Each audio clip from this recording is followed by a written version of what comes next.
अभिनंदन, आभार और बहुत बहुत स्वागत है दोस्तों ज्योतिष विज्ञान के इस ऐतिहासिक चैनल पर। और मैं हूं आप सबका एस्ट्रो दोस्त रुपेन आर शाह। आज कुछ परिस्थितियां ऐसी चल रही है कि वीडियो न तो हम रिकॉर्ड कर पा रहे हैं और ना ही कोई वीडियो लाइव आ पा रहा है, किंतु फिर भी ये टॉपिक इतना महत्वपूर्ण है कि इसे ब्लैक स्क्रीन में रिकॉर्ड करके उसके ऊपर फोटो एडिट करके आप तक पहुंचाया जा रहा है। एक योग ऐसा बनने के लिए जा रहा है, ये मिडल ईस्ट में या फिर वेस्ट एशिया में भविष्य में होना है, ये बात तय है।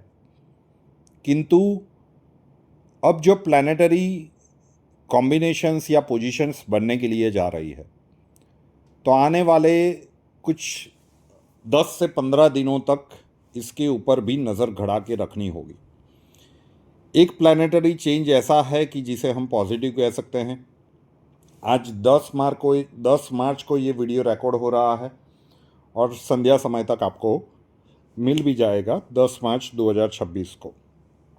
11 मार्च से देवगुरु बृहस्पति जो अभी तक वक्री थे वो मार्गी हो जाएंगे। देवगुरु बृहस्पति आपकी सोच की गहराई है, तो ये एक पॉजिटिव चेंज है।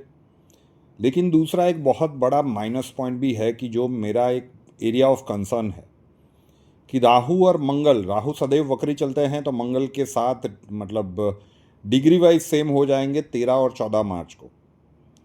सामान्यतः मैं कभी भी प्लानिटरी कॉम्बिनेशन समझाने में विश्वास नहीं रखता, लेकिन ये समझना आवश्यक है। मैं फिर से अपने शब्द दोहरा रहा हूँ कि अब जो मैं बोलने के लिए जा रहा हूँ वो मिडल ईस्ट में भविष्य में डेफिनेटली होगा। जब फाइनल वार्निंग की सीरीज़ का वीडियो रखा गया था, आप लोगों को बताया गया था कि जब मिडल ईस्ट में इस बार कोहराम मचेगा तो यूएई, कतर, ओमान ये सारे देश सम्मिलित होंगे। तो मैंने तो 3 ही देशों का नाम दिया था, अभी तो पूरा का पूरा मिडल ईस्ट इसमें इंक्लूडेड है। ईरान कहीं पे भी हमला करने से चूक नहीं रहा है। और ये तीसरा विश्व युद्ध नहीं है। बहुत सारे लोग कई वर्षों से तीसरा विश्व युद्ध शुरू करने की फिराक में है कि अब हो गया और तब हो गया, तो वो एक अलग बात है। तो जिस घटनाक्रम की मैं बात कर रहा हूँ वो तीसरे विश्व युद्ध के दरमियान मिडल ईस्ट में डेफिनेटली होगी, किंतु इसके योग अभी भी बन रहे हैं। आने वाले 10 से 15 दिन क्रिटिकल रहेंगे। मिडल ईस्ट के जितने भी देश हैं वहाँ पे ऑयल बहुत ज़्यादा मिलता है, उसी के कारण वो रिच कंट्रीज़ है, खूब पैसा है, लेकिन वहाँ पे पीने को पानी नहीं है साहब। वो जो वाटर ट्रीटमेंट प्लांट होते हैं ना हर देश में, कि जिससे समुद्र के खारे पानी को पीने लायक बनाया जाता है और उसी का उपयोग वहाँ पे किया जाता है। आप दुबई ले लीजिए, दोहा ले लीजिए, अबू धाबी ले लीजिए, बहरीन ले लीजिए, रियाद ले लीजिए, बहुत सारे ऐसे देश हैं, हर एक जगह पे यही चीज़ चलती है। और जितनी मेरी समझ है कि जो ये कॉम्बिनेशंस बन रहे हैं, ऐसे डोनाल्ड ट्रंप साहब ये बोल चुके हैं कि भाई अब युद्ध ख़त्म होने को है, तो ऑयल के प्राइसेस $110 से घटना शुरू हो गए। लेकिन ये डोनाल्ड ट्रंप है, बोलते हैं वो करते नहीं हैं और करते हैं वो बोलते नहीं हैं।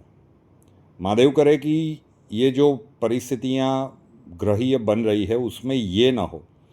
अगर या तो कोई न्यूक्लियर रिएक्टर के ऊपर हमला हो जाए और रेडिएशन लीक के कारण ये हो जाए, या फिर वाटर ट्रीटमेंट प्लांट के ऊपर डायरेक्ट हमला करना शुरू कर दे ईरान, तो फिर सोचिए कि वो जो समुद्र का पानी जिसे साफ करके पीने लायक बनाया जाता था और उसी के कारण 24/7 वाटर सप्लाई इन सारे शहरों में, इन सारे देशों में मिल रहा था, वो बाधित होगा। और अगर पानी नहीं है तो फिर सब कुछ बंद है, होटल्स बंद, हॉस्पिटल्स बंद, एयरपोर्ट्स बंद, और बिना पानी के सरवाइव करना कितना डिफ़िकल्ट हो जाएगा, कितना बड़ा कैओस हो जाएगा। मैं फिर से कह रहा हूँ, आज इसकी स्वीकार करने में थोड़ी सी असहजता हो सकती है। तीसरे विश्व युद्ध के दौरान ये घटना डेफिनेटली मिडल ईस्ट में होगी। जब तीसरा विश्व युद्ध शुरू होगा तब 2026 में बिल्कुल नहीं होने वाला है, 2027 में भी बिल्कुल नहीं होने वाला है, वो उसके बाद वाली परिस्थितियां हैं। किंतु अभी के लिए जो ये कॉम्बिनेशंस बन रहे हैं, अगर इस प्रकार की परिस्थितियां बनती है तो ये एक लीथल प्रॉब्लम बन जाएगा मिडल ईस्ट के लिए। और इतनी बड़ी पॉपुलेशन को वहाँ से इवैक्यूएट करना ये भी एक सरदर्द बन जाएगा सारे देशों के लिए। कितना पानी आप मतलब किस प्रकार से पहुँचाएंगे।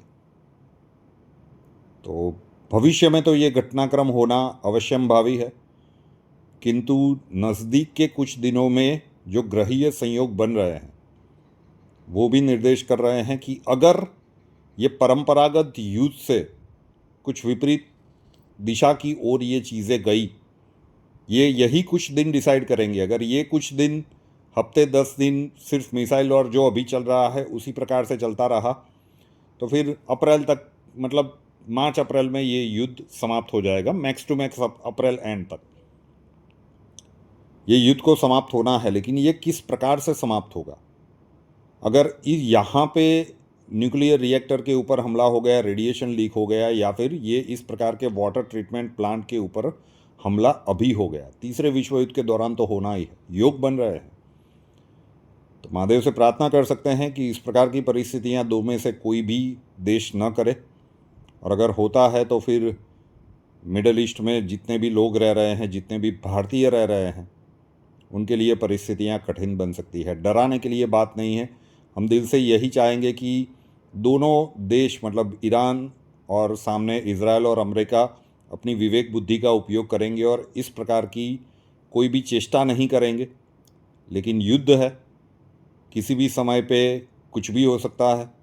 जो कहावत इंग्लिश में है ना कि anything is fair in war and love, तो युद्ध में कुछ भी हो सकता है और उसे फेयर की कैटेगरी में रखा जा सकता है। योग बन रहे हैं, बस प्रार्थना कर सकते हैं उस परम शक्ति से कि भविष्य में जो अवश्यम भावी है तीसरे विश्व युद्ध के दरमियान ये घटनाक्रम, ये अभी ना हो।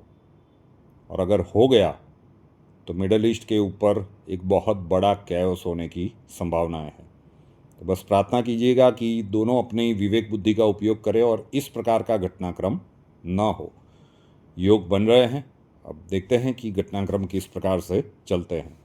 ये इतना महत्वपूर्ण कॉम्बिनेशन लगा, कैलकुलेशन में बैठा, तभी ये ब्लैक स्क्रीन में वीडियो रिकॉर्ड करके फ़ोटो एडिट करके आप तक पहुंचाया जा रहा है। कोई डराने की मंशा नहीं है।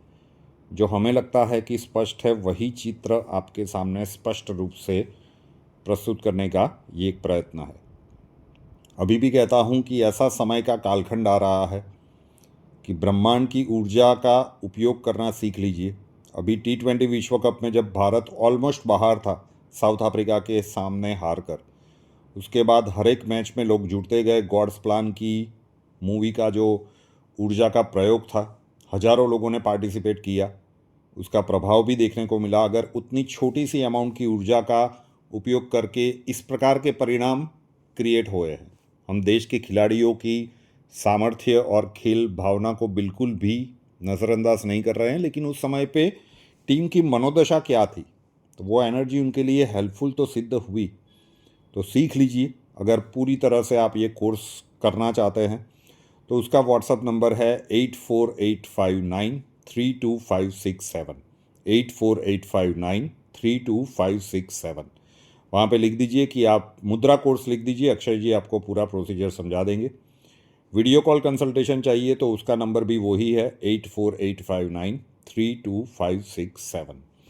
और नॉर्मल जो हमारा कुंडली कंसल्टेशन व्हाट्सअप के ऊपर होता है, उसका वहाँ पे आप जीवन के प्रॉब्लम्स के लिए संपर्क करना चाहते हैं तो उसका व्हाट्सअप नंबर है 9714443110, 9714443110। दोनों नंबर्स थंबनेल में लिखे हुए हैं। वहाँ पे अपना नाम, बर्थ डिटेल्स और प्रॉब्लम्स लिख दीजिएगा। अक्षय जी वहाँ पे भी प्रोसीजर समझा देंगे। कॉल मत कीजिएगा, किसी भी जगह पे हम कॉल नहीं ले पाएंगे।